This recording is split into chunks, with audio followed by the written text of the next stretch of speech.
Mi novia exigió, borra tu LinkedIn. Hay reclutadoras que no paran de ver tu perfil. Yo estaba buscando trabajo después de un despido. Le dije, eso no es razonable. Ella lo borró usando mi teléfono mientras yo dormía. Cuando la reclutadora de Google que había estado intentando contactarme llamó a mi contacto de emergencia, mi madre, para preguntar si yo estaba bien.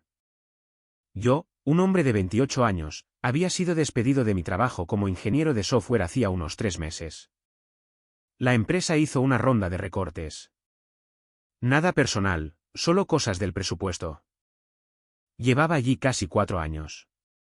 Buenas evaluaciones, trabajo sólido, todo el paquete. Una tarde de martes, Recursos Humanos me mete en una llamada de Zoom, lee un guión, y de repente, estoy actualizando mi currículum a las 2 de la tarde de un día laborable. Si nunca te han despedido, te trastoca la cabeza de formas que no esperas. Empiezas a cuestionar tu valía. Tu rutina desaparece de la noche a la mañana. Pasas de recibir notificaciones de Slack cada 30 segundos a un silencio absoluto, y es extraño y solitario, y nadie habla de lo desorientador que es. Así que hice lo que hace toda persona desempleada del sector tecnológico. Actualicé mi LinkedIn, activé la opción de abierto a trabajar y empecé a machacar solicitudes, a hacer contactos, a enviar mensajes en frío a los gerentes de contratación. Todo ese circo que te destroza el alma. Estaba promediando entre 15 y 20 solicitudes al día, lo que cualquiera en tecnología ahora mismo sabe que es básicamente el mínimo si quieres tener una oportunidad. Mi novia y yo llevábamos juntos unos 14 meses en ese momento. Ella trabajaba como coordinadora de oficina en una clínica dental. Un trabajo estable, un sueldo decente. ¿Por qué me despidieron? Ella me apoyó al principio. Ya lo resolveremos. Creo en ti. Las frases típicas. Parecía genuino en ese momento. Luego las cosas empezaron a cambiar. Unas 2 semanas después de empezar mi búsqueda de trabajo, me pidió ver mi perfil de LinkedIn. Pensé que tenía curiosidad o que quizá quería ayudar. Le di mi teléfono. Pasó unos 10 minutos revisando mis contactos, mis mensajes, las visitas a mi perfil. Entonces dijo, ¿por qué hay tantas mujeres mirando tu perfil? Le expliqué que las reclutadoras tienden a ser mayoritariamente mujeres en la contratación tecnológica. Es simplemente la demografía del sector. Muchas de las personas que veían mi perfil eran especialistas en adquisición de talento de empresas a las que había aplicado. Así es, literalmente, como funciona LinkedIn. No se lo creyó. Durante las siguientes semanas, la cosa fue a más. Empezó a preguntarme cada noche quién me había enviado mensajes en LinkedIn. Quería leer cada conversación con los reclutadores. Se molestó cuando una reclutadora de una empresa conocida me envió una solicitud de conexión con una nota que decía, me encanta tu trayectoria. Conectemos. Lo llamó coqueto y dijo, ningún profesional habla así. Intenté ser paciente. De verdad que lo intenté. Le dije que entendía que la inseguridad puede dispararse en momentos de estrés y que mi despido nos estaba afectando a ambos. Creía que estaba siendo un buen compañero. Entonces, unas 6 semanas después, me sentó y lo dijo. Creo que deberías borrar tu LinkedIn. Las reclutadoras no paran de ver tu perfil y de enviarte mensajes, y no me gusta.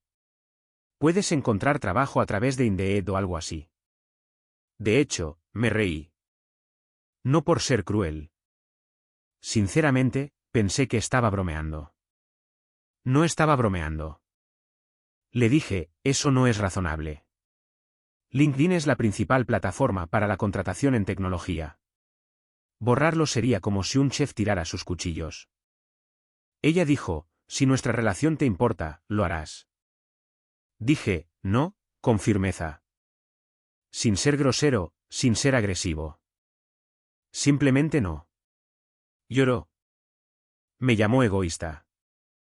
Dijo que estaba eligiendo a mujeres al azar por encima de ella.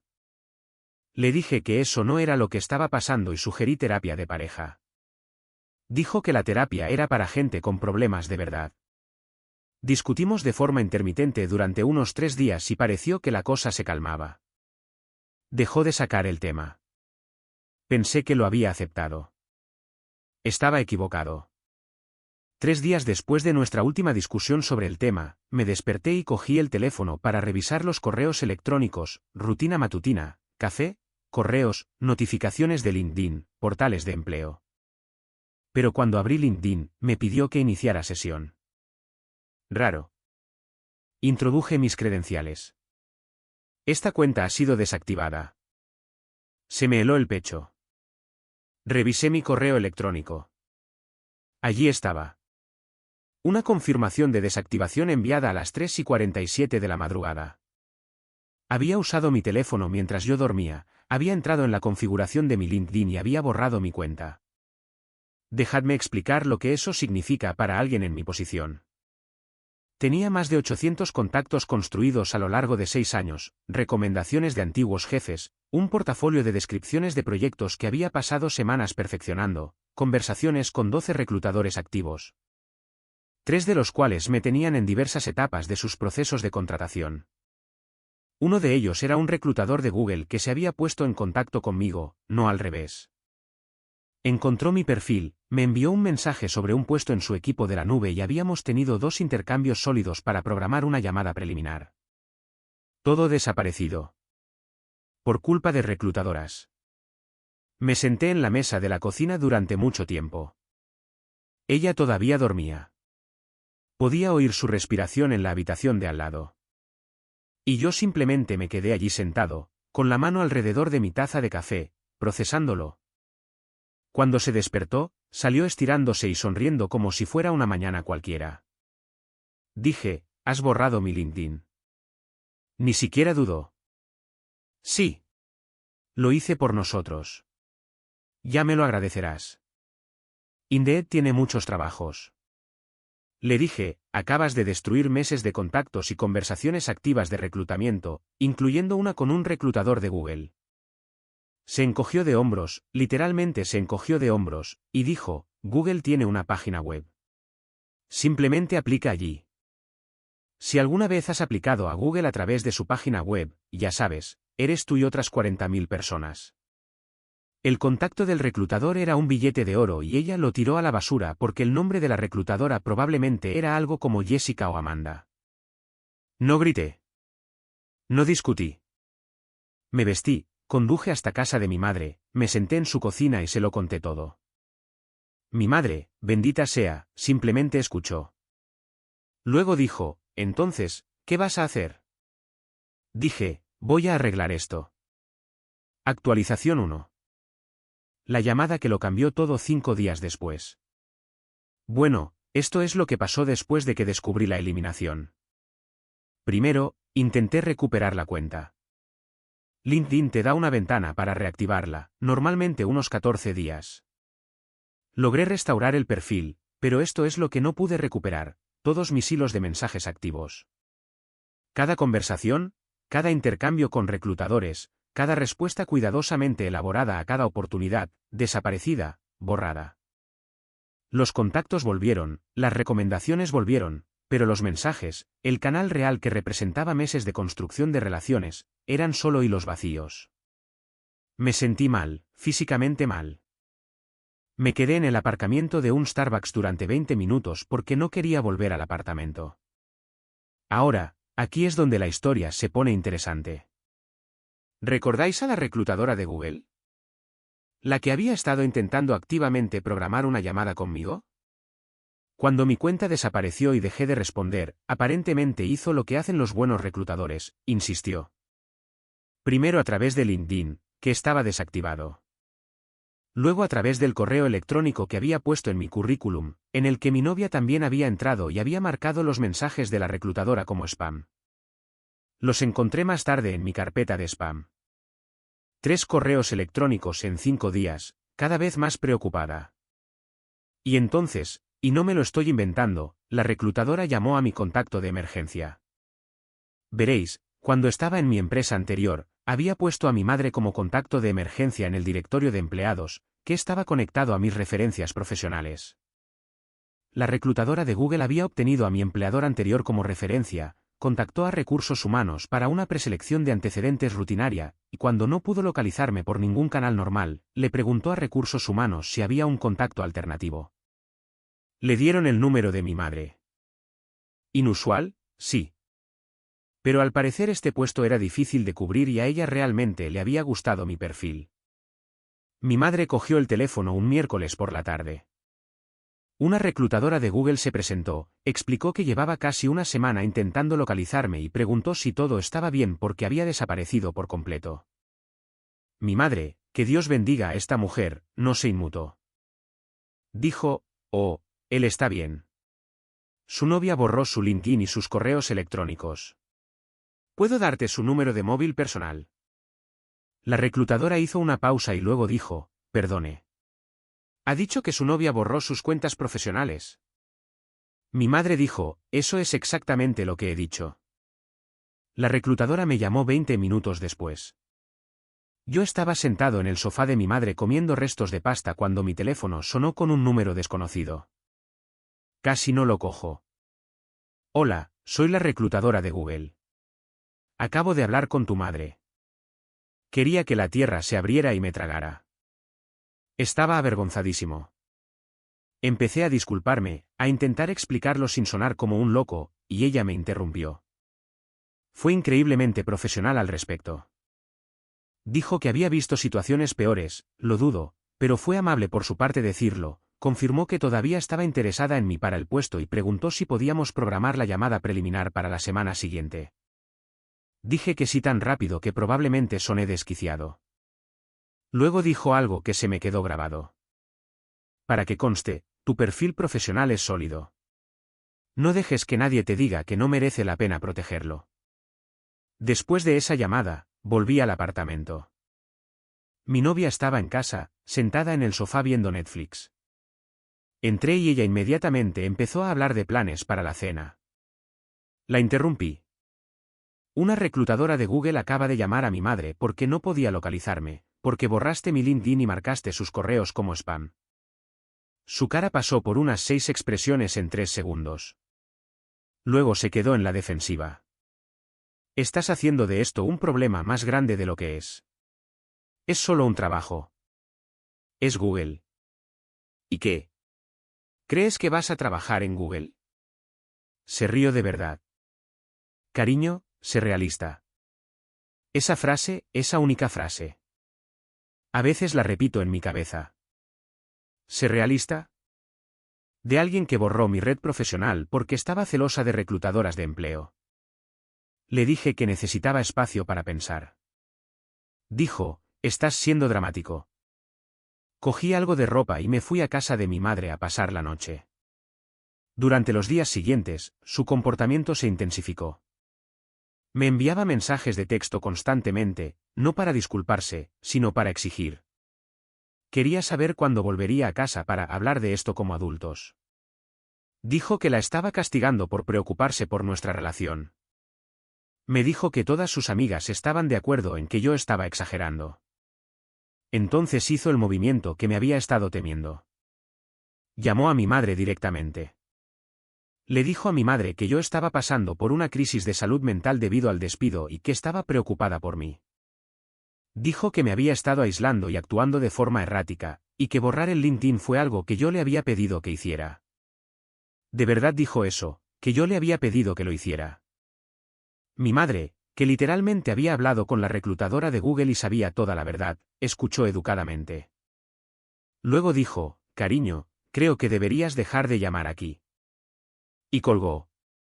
Mi novia me envió un mensaje de texto entonces. Tu madre me acaba de colgar. Tu familia es tóxica. No respondí. Mientras tanto, me estaba preparando para la selección preliminar de Google. Pasé 3 días en la mesa de la cocina de mi madre revisando conceptos de diseño de sistemas, machacando problemas de LeetCode e intentando centrarme. Mi madre no paraba de traerme aperitivos como si estuviera estudiando para la selectividad otra vez. También me dio la contraseña del Wi-Fi en un post-it, aunque la tenía memorizada desde el instituto. Las madres, ¿qué te voy a contar? Actualización 2. La entrevista, el apartamento y la gota que colmó el vaso 3 semanas después. Vale, gente, abróchense los cinturones. La selección preliminar de Google fue bien. Muy bien. La reclutadora me hizo pasar a la ronda de entrevistas técnicas.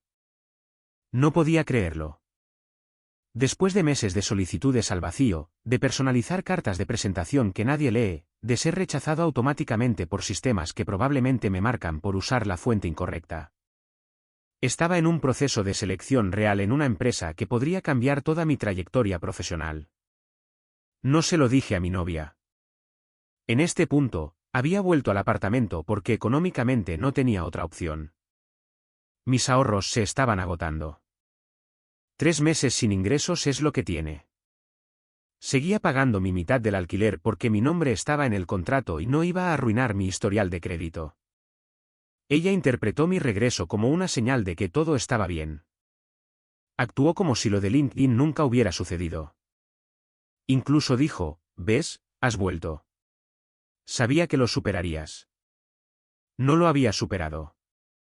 Estaba planeando. Pero primero, su sentimiento de tener derecho sobre mí empeoró. Mucho peor. Empezó a vigilar mi teléfono de nuevas maneras. Exigió que mantuviera mi teléfono boca arriba sobre la mesa en todo momento. Si vibraba y no le mostraba la notificación, se enfurruñaba durante horas. Instaló una aplicación de ubicación compartida en mi teléfono y en el suyo, diciéndome que era para que podamos encontrarnos en emergencias. Lo permití porque estaba centrado en la preparación de la entrevista y no tenía energía para otra pelea. Luego fue a por mi correo electrónico. La pillé una noche intentando adivinar mi nueva contraseña. Ya la había cambiado una vez, por el truco del filtro de spam. Así que había actualizado todas mis credenciales. Entré en el dormitorio y estaba sentada en la cama con mi portátil abierto, tecleando contraseñas. ¿Qué estás haciendo? He olvidado mi contraseña de Instagram y estoy intentando usar tu correo para restablecerla. Tu Instagram no está conectado a mi correo electrónico. Cerró el portátil y dijo, ¿por qué tienes que convertir todo en una pelea? Cambié mis contraseñas de nuevo, esta vez a algo que nunca adivinaría. También activé la autenticación de 2 factores en todo. Correo electrónico, LinkedIn, portales de empleo, todo. Lección aprendida. Luego vino el derecho financiero. Como yo estaba desempleado, decidió que mi mitad de las contribuciones del hogar debía cambiar. No de una manera de vamos a resolver esto juntos, sino de una manera de me lo debes. Empezó a llevar una cuenta corriente en papel. Literalmente, un cuaderno en la encimera de la cocina. Compra, 84 pesos. Él debe la mitad. Factura de la luz, 126 pesos. Él debe la mitad. Cortina de ducha nueva, 35 pesos. Él debe la mitad. No se equivocaba en que los gastos compartidos debían dividirse, pero el cuaderno parecía menos un presupuesto y más un arma. Lo señalaba durante las discusiones. ¿Crees que puedes faltarme al respeto cuando ni siquiera puedes pagar la compra? Yo estaba pagando la compra. Estaba pagando el alquiler. Estaba quemando mis ahorros mientras aplicaba a trabajos y me entrevistaba en Google. Pero según el cuaderno, yo era un gorrón.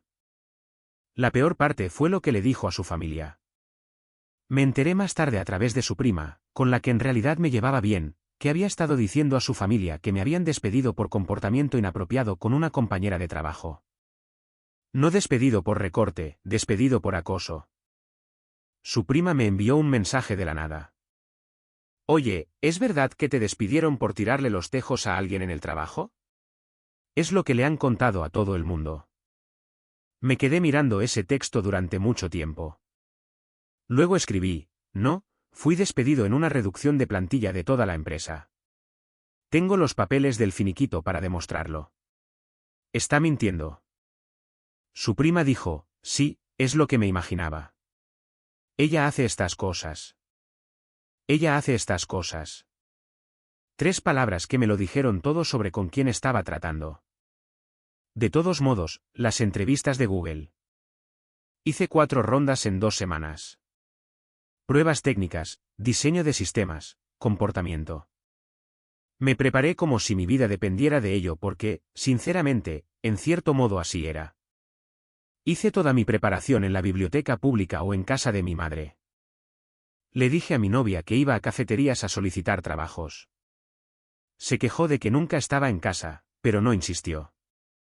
Después de la ronda final, esperé 8 días revisando mi correo cada 45 segundos, actualizando como un psicópata, apenas comiendo. Mi madre me llamaba 2 veces al día solo para charlar, que era su manera de asegurarse de que seguía respirando.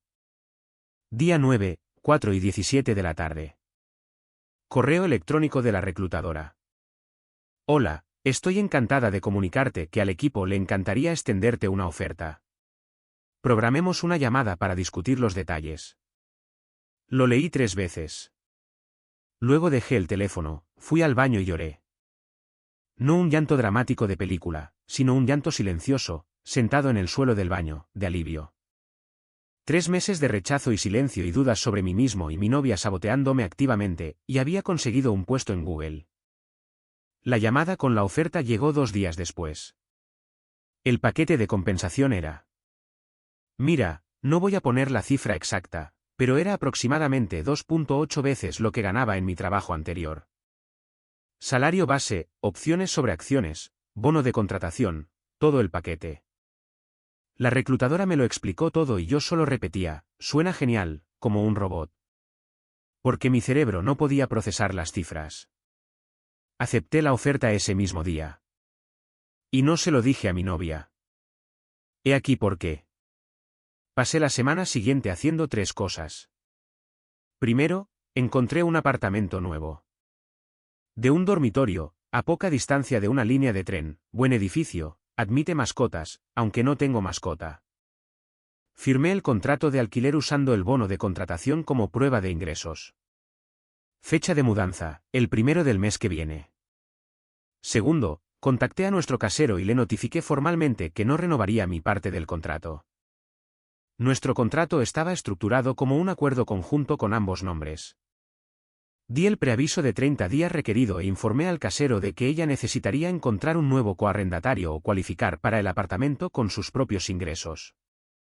Spoiler, su salario como coordinadora de oficina no cualificaría en solitario. El alquiler era de 2.100 pesos al mes, y la mayoría de los caseros quieren que ganes 3 veces el alquiler. Ella ganaba unos 42.000 pesos. Las cuentas no cuadraban. Tercero, y esta es la parte con la que tengo más conflicto, le envié a su prima la documentación de mi despido, con los detalles financieros ocultos, pero la carta indicaba claramente que fue una reducción de plantilla sin ninguna acción disciplinaria. Le pedí a su prima que la compartiera con quienquiera que hubiera oído la historia del despedido por acoso. Su prima no solo la compartió con la familia. La compartió en una cena familiar, con capturas de pantalla. Lo sé porque la noche después de esa cena, mi teléfono explotó. No por mi novia, sino por su madre. Su madre me llamó y me dejó un mensaje de voz que he guardado. Dijo, y estoy parafraseando, sé que lo que mi hija nos contó no era verdad. No voy a disculparme por ella porque no es mi trabajo, pero quiero que sepas que siempre pensé que eras un joven decente, y lamento que esto haya pasado. Eso fue lo máximo que obtuve de su familia. Y, sinceramente, fue suficiente. Mi novia llegó a casa esa noche con una furia que nunca antes había visto. Entró como una tromba, tiró su bolso en la encimera y empezó a gritar. ¿Le has enviado documentos a mi familia? ¿Quién hace eso? Alguien que fue acusado falsamente de acoso laboral, dije. Estaba sentado en la mesa de la cocina, completamente tranquilo, porque tenía una carta de oferta firmada de Google en mi correo y un nuevo contrato de alquiler en mi carpeta, y nada de lo que pudiera decir importaba ya. Estás intentando poner a mi familia en mi contra. Tú les dijiste que me despidieron por acosar a una compañera. Corregí la versión de los hechos. Es lo mismo. Perdiste tu trabajo porque no puedes mantener los ojos quietos. Me despidieron en un recorte presupuestario con otras 40 personas y ahora tengo trabajo de nuevo. Hizo una pausa. ¿Qué? Conseguí un nuevo trabajo. ¿Dónde? En Google. El silencio que siguió fue los 4 segundos más satisfactorios de mi vida. Estás mintiendo. Saqué la carta de oferta en mi teléfono y la sostuve en alto. No dejé que tocara el teléfono. Había aprendido esa lección. Pero la sostuve lo suficientemente cerca para que la leyera. Toda su actitud cambió al instante, como al pulsar un interruptor. Pasó de gritar a hablar suave en menos de 2 segundos. Cariño, eso es increíble. Estoy tan orgullosa de ti. ¿Ves? Todo salió bien. Deberíamos celebrarlo. No vamos a celebrar nada. Me mudo el día 1. Más silencio. ¿Qué? Le di el preaviso al casero. Firmé un nuevo contrato. Se acabó. Empezó a llorar. No puedes dejarme. Te apoyé en el peor momento de tu vida. Borraste mi LinkedIn, saboteaste mi correo, le mentiste a tu familia sobre mí y me dijiste que no era lo suficientemente bueno para Google. Eso no es apoyo. Tenía miedo. Tenía miedo de perderte.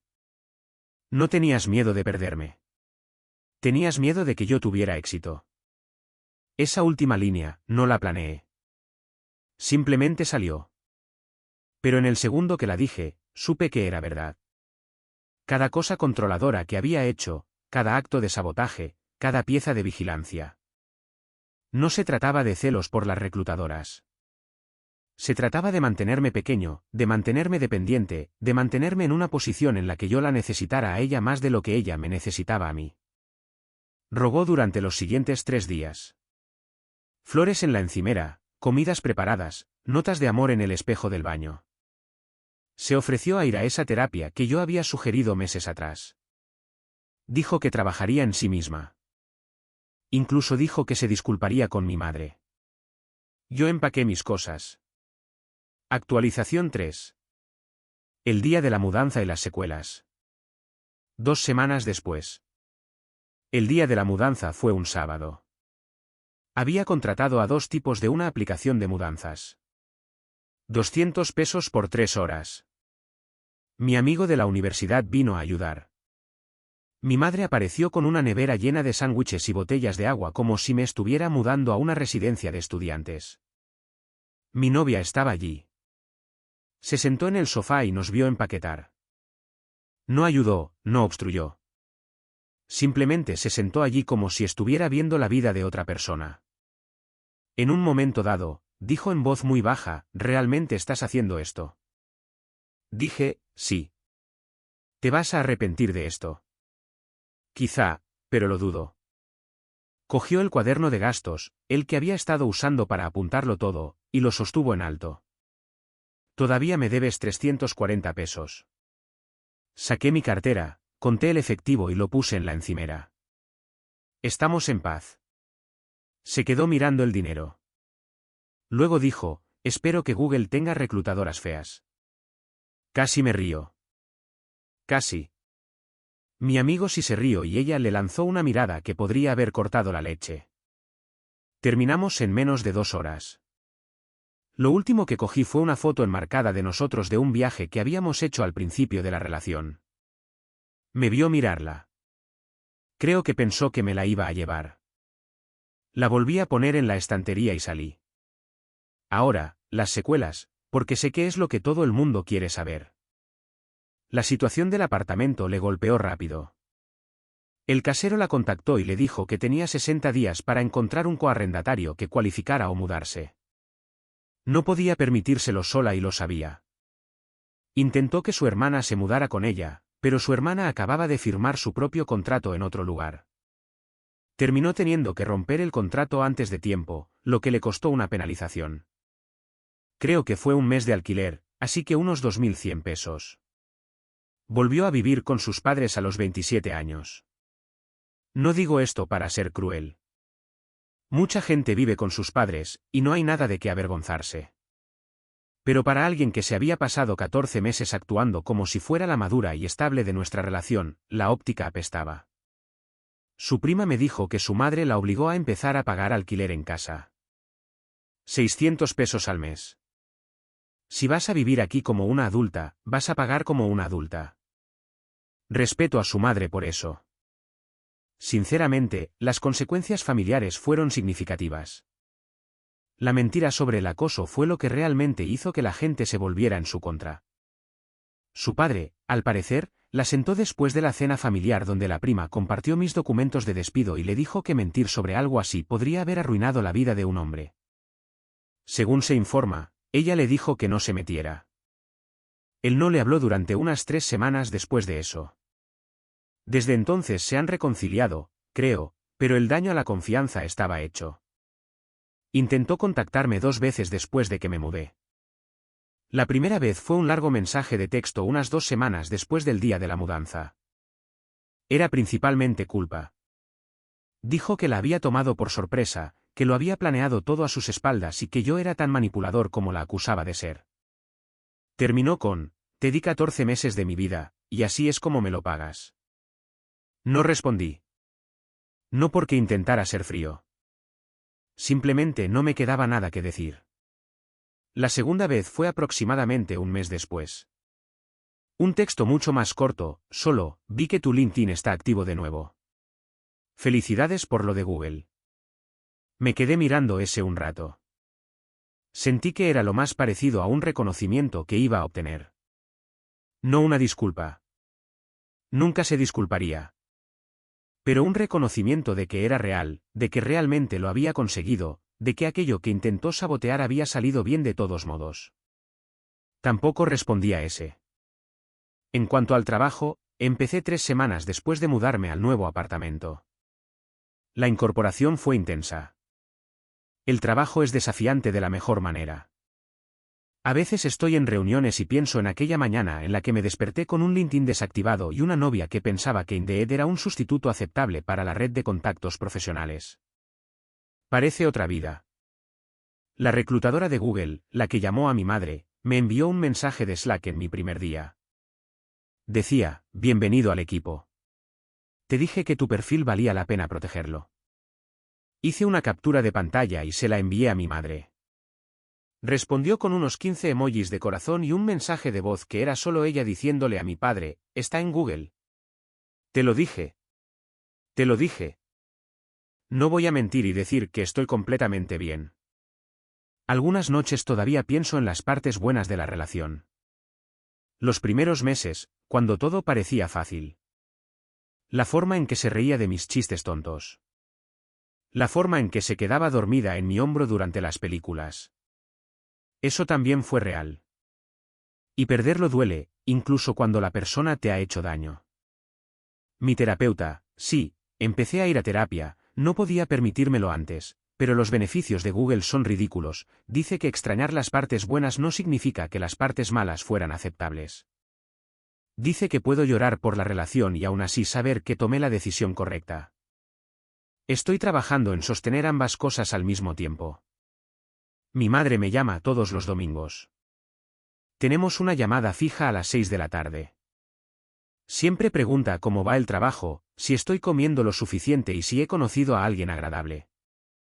Le dije que no estoy listo, y ella dijo: bien. Céntrate en ti por un tiempo. La semana pasada, me envió una foto por mensaje de texto. Era una pegatina para el coche que había visto en un aparcamiento que decía: mi hijo trabaja en Google. Me preguntó dónde comprar una. Le dije: absolutamente no. La compró de todos modos. Está en su coche. En fin, esa es toda la historia. 3 meses de desempleo, una novia que borró mi carrera para proteger sus inseguridades, una madre que accidentalmente se convirtió en la parte más importante de mi proceso de entrevista y una reclutadora que se negó a renunciar a un candidato. Estoy comiendo mejor, durmiendo mejor. Vuelvo a tener una cuenta de ahorros. Tengo una carrera que me emociona de verdad. Y tengo un perfil de LinkedIn con 900 contactos. Cada uno de ellos protegido por autenticación de 2 factores. A cualquiera que esté pasando por algo similar, alguien que intente mantenerte pequeño porque tu crecimiento le amenaza, por favor, escúchame. Tu carrera no es un punto de negociación en una relación. Tu ambición no es una amenaza. Y la persona adecuada nunca te pedirá que te encojas para que ella pueda sentirse segura. Y por el amor de Dios, activad la autenticación de 2 factores en todo.